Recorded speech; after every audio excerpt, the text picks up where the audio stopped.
Hello दोस्तों, मेरा नाम है सरफराज अहमद और आपका एक बार फिर से स्वागत है फन स्कूल पर। यहाँ पर मैं डिस्कस करने वाला हूँ क्लास 10th के ज्योग्राफी का एक चैप्टर रिसोर्स एंड डेवलपमेंट। इसके बारे में मैं आज बात करने वाला हूँ। तो सबसे पहले आपसे सवाल कि रिसोर्स क्या होता है। तो बता दूं कि रिसोर्स वो चीज है जो हमारे नीड्स को पूरा करता है और जो हमारे नेचर में अवेलेबल होता है, वे सभी रिसोर्स कहलाते हैं। जैसे land, water, air, sunlight, forest, fossil fuel, यहाँ तक कि ह्यूमन भी रिसोर्स होते हैं। एक रिसोर्स को इकोनॉमिकल फिजिबल होना चाहिए। मतलब जैसे मान लीजिए आपके देश में अगर गोल्ड की माइन है तो उसमें से गोल्ड निकालने और प्यूरिफाई करने में जो खर्च आएगा उसे बियर कर सके वो देश, ताकि उसके बाद उसे उसका प्रॉफिट मिल सके। इसके बाद एक रिसोर्स का कल्चरल एक्सेप्टेंस होना चाहिए। मतलब कि अगर आपके देश में कहीं कोई प्रेशियस मेटल डिटेक्ट हुआ और वहाँ मंदिर या मस्जिद बना हुआ है, तो क्या हमें उसे वहाँ से खोद कर निकालने की इजाज़त मिलेगी? तो जवाब है नहीं। आगे बात करूँ तो एक रिसोर्स का टेक्निकल एक्सेसिबल होना भी ज़रूरी है। यानी कि कोई मेटल अगर अर्थ की इतनी ज़्यादा गहराई में है जहाँ तक कोई मशीन नहीं पहुँच पा रही है, तो हम उसे कैसे निकालेंगे? तो इसके लिए हमारे पास प्रॉपर टेक्नोलॉजीज होनी चाहिए उस रिसोर्स को पाने के लिए। अब रिसोर्स को हम 4 कैटेगरी में क्लासिफाई कर सकते हैं। यहाँ पर आप इस हायरार्की में देख सकते हैं कि वो 4 कैटेगरी है: ओरिजिन, एग्जॉस्टिबिलिटी, ओनरशिप और स्टेट ऑफ डेवलपमेंट। तो पहले बात करते हैं ओरिजिन की। तो इसमें 2 सब कैटेगरीज हैं। पहला बायोटिक, यानी वो चीज़ जो हमें लिविंग चीज़ों से मिले, जैसे प्लांट, एनिमल। और दूसरा एबायोटिक, जिसमें वे रिसोर्स जो हमें नॉन लिविंग से मिलते हैं, जैसे विंड, सनलाइट, ये सभी चीज़ें। अगला क्राइटेरिया है एग्जॉस्टिबिलिटी, यानी वो खत्म हो सकता है या नहीं, या फिर कुछ वक्त के इस्तेमाल कर सकते हैं उसका। तो इसमें 2 सब कैटेगरीज है। पहला रिन्यूएबल, जिसे हम बार बार इस्तेमाल कर सकते हैं, जैसे विंड एनर्जी, सोलार एनर्जी। और दूसरा नॉन रिन्यूएबल, जिसे एक बार इस्तेमाल के बाद दोबारा इस्तेमाल नहीं कर सकते हैं, जैसे फॉसल फ्यूल।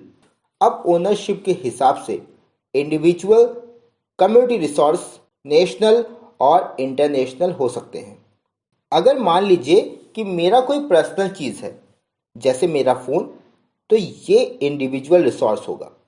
अब जैसे आपके घर के पास कोई गार्डन है, तो वो सभी कम्युनिटी रिसोर्स होंगे। और अगर हमारे देश में मौजूद चीज़ें हैं, जैसे रोड, हाईवे, ये सभी नेशनल रिसोर्स होंगी। और अब ऐसा रिसोर्स जो पूरी दुनिया के लिए कॉमन होता है, जैसे ओशन, उसमें कोई भी जा सकता है, ट्रैवल कर सकता है, तो ये है इंटरनेशनल रिसोर्स। अब स्टेट ऑफ डेवलपमेंट के हिसाब से पहला है पोटेंशियल रिसोर्स, यानी एक ऐसा रिसोर्स जो अवेलेबल तो है बट उसे यूज़ नहीं किया जा रहा है। जैसे गुजरात में बहुत ज़्यादा विंड एनर्जी मिलेगी पर उसे वे यूज़ नहीं कर रहे हैं। अब ऐसे रिसोर्स जिनका इस्तेमाल हम भरपूर मात्रा में कर रहे हैं, उन्हें डेवलपमेंट रिसोर्स कहते हैं, जैसे फॉसल फ्यूल। अब ऐसे रिसोर्स जिसे हम इकट्ठा करते हैं ताकि बाद में ज़रूरत पड़े तो इसका इस्तेमाल कर सकें, जैसे बारिश के पानी को इकट्ठा करने के लिए बड़े बड़े रिजर्वायर होते हैं जिन्हें हम बाद में इस्तेमाल कर सकते हैं, उन्हें हम कहते हैं स्टॉक रिसोर्स। और इसी की तरह है रिजर्व रिसोर्स, जिसे हम इकट्ठा तो करते हैं पर अभी उसका इस्तेमाल नहीं करते हैं। अब दोस्तों, अगर रिसोर्स के इस्तेमाल की प्रॉपर प्लानिंग नहीं करेंगे तो रिसोर्स की कमी हो सकती है। तो इससे जो रिच होंगे वो ज़्यादा इस्तेमाल कर लेंगे और पुअर लोगों को उसका फ़ायदा नहीं मिल पाएगा। हमें रिसोर्स को ज़्यादा भी इस्तेमाल करने से बचना चाहिए। हमें ऐसी टेक्नोलॉजी को डेवलप करने की ज़रूरत है ताकि सारे रिसोर्स का प्रॉपर इस्तेमाल हो सके, ताकि कोई भी रिसोर्स बर्बाद ना हो। अब रिसोर्स को इस तरह बैलेंस करना चाहिए जिससे हमारे देश का भी भला हो। बात करते हैं लैंड रिसोर्स की। तो हमारे पास माउंटेन, प्लेन और प्लेटूज हैं। तो प्लेन में खेती बहुत अच्छी होती है, माउंटेन से रिवर ओरिजिन होता है और पर्यावरण के लिए भी बहुत अच्छा है, और प्लेटू से हमें मिनरल अच्छे खासे मिल जाते हैं। लैंड में बहुत से हिस्से होते हैं जहां हम खेती कर सकते हैं, उसे कल्टीवेटेड एरिया कहते हैं। और कई ऐसे एरिया भी होते हैं जहां पर हम खेती नहीं कर सकते हैं, उसे कहते हैं नॉन कल्टीवेटेड एरिया। तो लैंड पर फॉरेस्ट भी होता है और होना भी चाहिए, क्योंकि उससे हमें एयर फ्रेश मिलता है। लेकिन डिफॉरेस्टेशन की वजह से इसकी संख्या कम होती जा रही है। इसकी वजह से लैंड का डिग्रेडेशन होता जा रहा है, जिसका मतलब वो एरिया कल्टीवेशन के लिए नहीं उपयोगी होगी। लैंड की क्वालिटी खराब होती जा रही है। किसकी वजह से खराब हो रही है? Over grazing, over mining, over irrigation से। इससे बचना चाहिए हमें। इसका एक ही सोल्यूशन है, एफॉरेस्टेशन, यानी ज़्यादा से ज़्यादा पेड़ लगाइए और ओवर ग्रेजिंग, ओवर माइनिंग और ओवर इरिगेशन से भी बचिए। तो एग्रीकल्चर सॉइल की क्वालिटी पर डिपेंड होते हैं, और आपको पता ही है कि सॉइल कैसे बनता है, सॉइल का फॉर्मेशन कैसे होता है। सॉइल का फॉर्मेशन वेदरिंग से होता है और इसे बनने में कई करोड़ों साल लग जाते हैं। अब मैं यहाँ पे बताने वाला हूँ कि सॉइल के कितने टाइप होते हैं, उसे कितने तरह से क्लासीफाई किया जाता है। तो यहाँ पर मैं बता दूँ कि उसे 6 तरीके से क्लासीफाई किया गया है, जैसे alluvial, black soil, red and yellow soil, laterite soil, arid soil and forest soil. तो एलुवियल सॉइल की बात करें तो हमारे देश के नॉर्थ हिस्से में जो सॉइल होता है वो एलुवियल सॉइल होता है, और ये बहुत फर्टाइल होता है। और ये इंडस, गंगा, ब्रह्मपुत्र के डिपोजिशन से ये सॉइल मिला है।